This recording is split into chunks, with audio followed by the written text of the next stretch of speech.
Bom dia, gente! Tudo bom? Vamos continuar aqui o nosso conteúdo, falando um pouquinho de transporte transmembrana. Então, a primeira coisa que a gente precisa entender é por que esse transporte ele precisa existir. Isso acontece porque as células elas têm o que a gente chama de membrana semi-permeável.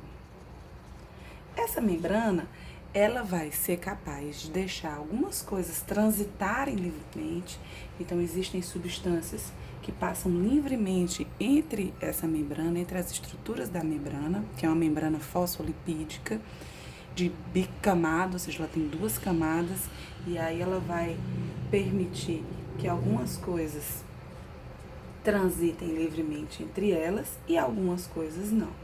O que não pode transitar livremente entre elas precisa também, algumas vezes, entrar e sair da célula. Quando não existe a possibilidade de transitar entre as estruturas da camada fosfolipídica, existe a necessidade, então, de se criar uma estrutura que permita essa passagem. Então, o que foi criado? Foram criadas as proteínas carreadoras. E essas proteínas carreadoras, elas permitem, então, a passagem dessas substâncias. Esse transporte transmembrana, ele pode acontecer de duas maneiras, né? Então, ele pode acontecer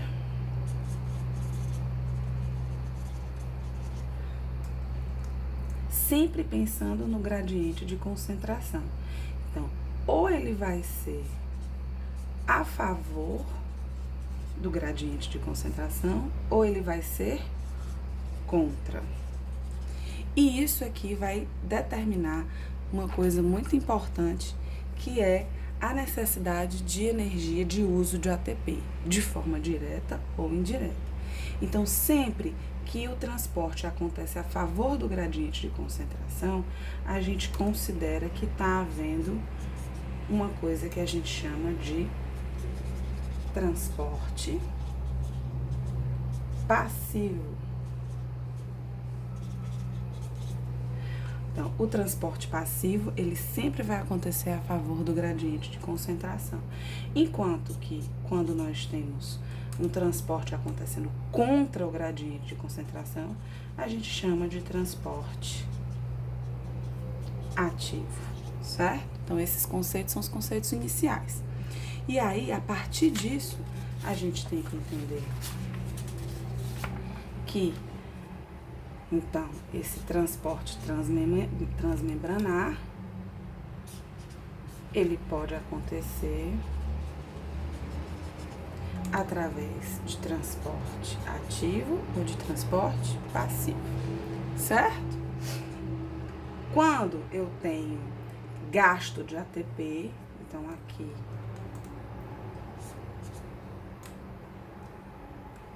eu vou ter um gasto do ATP, certo?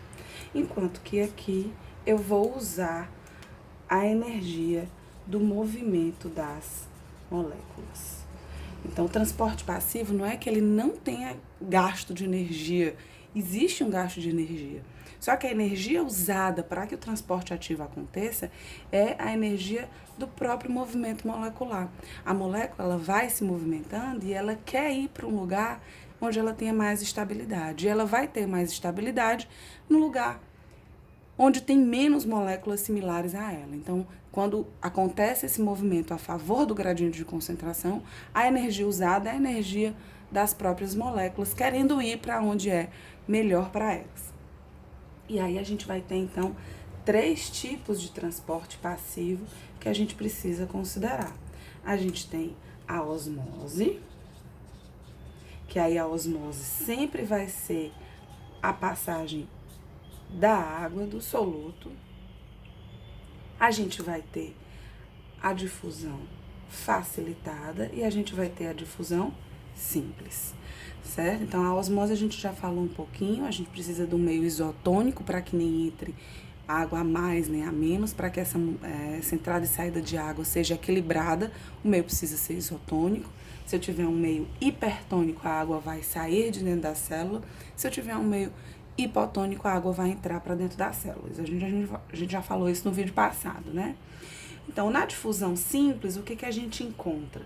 A gente encontra a passagem livre de moléculas, mas não são quaisquer moléculas. Essas moléculas, elas precisam ter 3 características. Elas precisam ser lipossolúveis, elas precisam ser sem carga elétrica e elas precisam ser pequenas. Então, nesse momento, se eu tiver uma molécula lipossolúvel sem carga e pequena, ela vai conseguir passar livremente na minha molécula. Que tipo de moléculas conseguem fazer essa passagem? Por exemplo, o meu oxigênio, o meu gás carbônico, ele vai fazer essa passagem sempre de onde tem menos para onde tem mais. Então, o oxigênio ele entra na célula e o gás carbônico sai da célula, através de difusão simples. Na difusão facilitada, eu vou precisar de quê? De uma proteína. E essa proteína vai permitir a passagem das substâncias que não forem lipossolúveis, que tiverem cargas e que forem maiores. Então, essa proteína vai permitir essa passagem sempre a favor do gradiente de concentração, porque a gente está falando de transporte passivo. Na hora que a gente fala de transporte ativo, a gente também vai precisar, para o transporte ativo, de proteínas. Só que essas proteínas, elas vão precisar de incentivos para permitir essa passagem. É diferente aqui. A proteína, quando ela é aberta aqui, a substância que ela permite passar, simplesmente passa de onde tem menos, de onde tem mais para onde tem menos. Já aqui não, aqui vai ser o contrário. Vai passar de onde tem menos para onde tem mais. É contra o gradiente de concentração. Então, essa proteína, ela vai precisar de um investimento de dinheiro, que no caso da célula é o ATP, certo?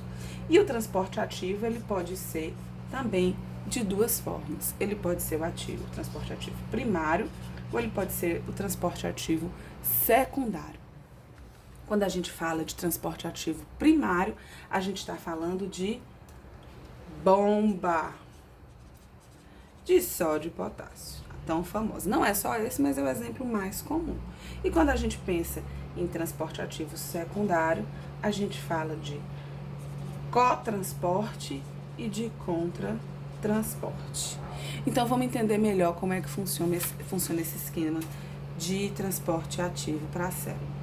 Então, vamos pensar aqui na minha membrana plasmática semipermeável. E aí, o que ela vai fazer? Ela vai ter diferentes substâncias dentro dela. Uma coisa importante da gente lembrar é que os íons negativos, eles são grandes e eles não saem de dentro da célula, eles ficam lá dentro. Então, não existe mudança de movimentação iônica negativa na membrana plasmática. O que tem de mudança de movimentação iônica são de íons positivos. E aí, o que a gente tem? A gente tem uma concentração grande de sódio fora da célula e uma concentração pequena de sódio dentro da célula. Em contrapartida, a gente tem uma concentração grande de potássio dentro da célula e aqui a gente tem uma concentração pequena de potássio dentro da célula. E aí a gente tem, sim, existem, né, canais iônicos celulares, tanto do sódio quanto do potássio, que permitem que isso aconteça, essa passagem aconteça de forma passiva. Quando for de forma passiva, quando esses canais de transporte passivo estiverem abertos, o sódio ele vai entrar daqui para cá, certo? Então, quando a proteína de canal do sódio estiver aberta, estiver ativada, ela vai permitir a passagem do sódio do meio externo para o meio interno. Quando a proteína de canal do potássio for ativada, ela vai fazer o quê? Ela vai permitir agora a passagem do meio interno para o meio externo, porque é assim que funciona a favor do gradiente de concentração. Só que a célula, ela no seu estado de repouso, ela faz com que essas proteínas de canal, elas fiquem inativadas. Então, elas não conseguem realizar esse movimento. E quem vai estar ativo é uma proteína que vai permitir a passagem de sódio e potássio contra o seu gradiente de concentração. Então, o que essa proteína ela faz? Ela pega 2 potássios aqui de fora e ela pega 3 sódios aqui de dentro e realiza essa troca.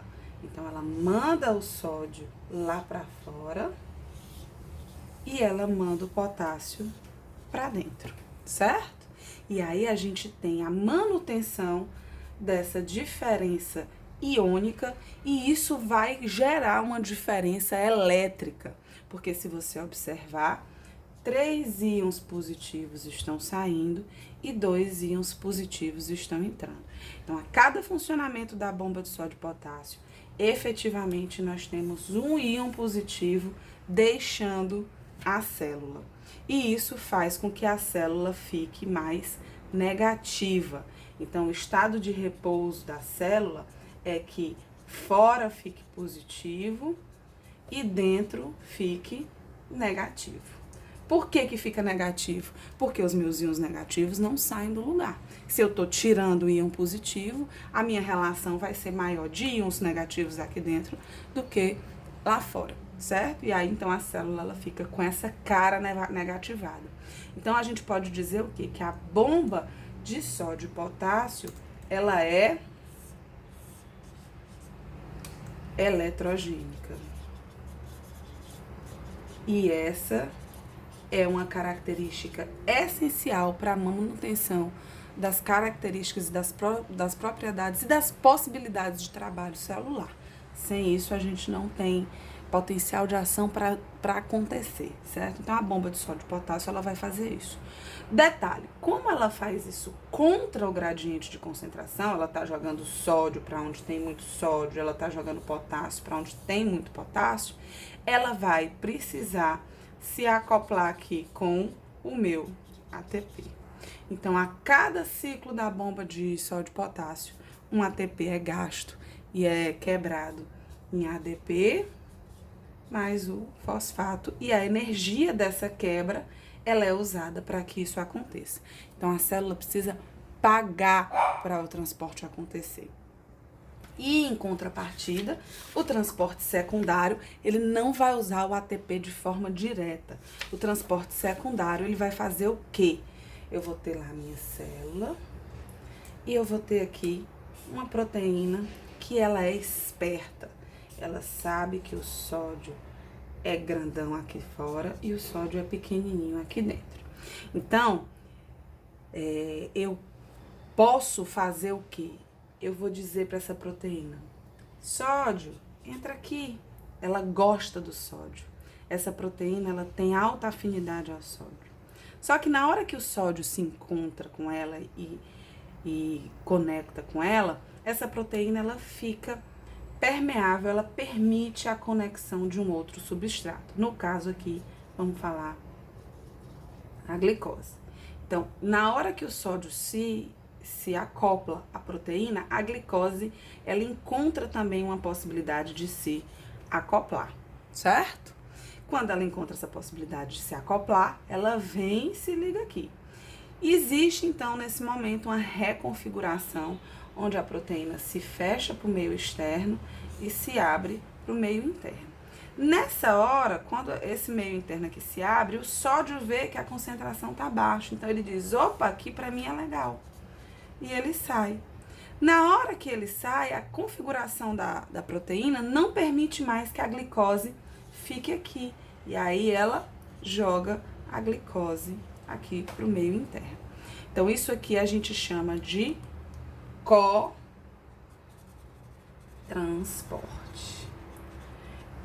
Então, a minha molécula, a minha proteína, ela vai transportar o sódio. Só que o sódio só vai se a glicose for junto. O sódio é bonequeiro aqui nessa hora, ele diz, eu só quero entrar se a glicose for também. A glicose vai, se acopla. Na hora que isso acontece, a mudança de configuração da proteína com a abertura para o lado interior. E aí, o que acontece? Esse sódio sai, porque a diferença de concentração é menor, e a glicose sai junto. Então, esse é um exemplo de cotransporte. Um exemplo de contratransporte também é usando o sódio, certo? E aí, como é que vai acontecer isso? O meu sódio vai se ligar aqui, quando tiver abertura para o meio externo. Na hora que o sódio se liga, essa abertura se fecha e a abertura para o meio interno acontece. Esse sódio, quando ele está aqui, ele permite a conexão agora do cálcio. E aí, nessa configuração, o cálcio vai se conectar. Quando isso acontece, o sódio, ele sai. A proteína se fecha, né? O canal se fecha e aí se abre novamente. Quando ele se abre novamente, o cálcio sai. E aí o processo continua a acontecer. Um novo sódio entra, um novo cálcio entra, e aí o cálcio ele vai ser transportado contra o gradiente de concentração, do mesmo jeito que a glicose aqui, usando o gradiente de concentração do sódio. Então, isso aqui a gente chama de contratransporte. E o contratransporte vai ser essa história de que uma molécula entra, a outra sai. Sempre usando o gradiente de concentração de um substrato. Por que a gente diz que é o transporte secundário que usa o ATP de forma indireta? Porque a manutenção desse gradiente aqui, do sódio grandão lá e do sódio pequeno aqui, é feito às custas de bomba de sódio e potássio que usa ATP. Então, o ATP, ele vale para manter isso aqui permite a configuração do desequilíbrio químico e elétrico da célula e também permite essas formas de cotransporte e contratransporte. Então, gente, basicamente é isso, né? A gente tá chegando pertinho da prova. Estudem, qualquer dúvida estou à disposição e vamos para frente.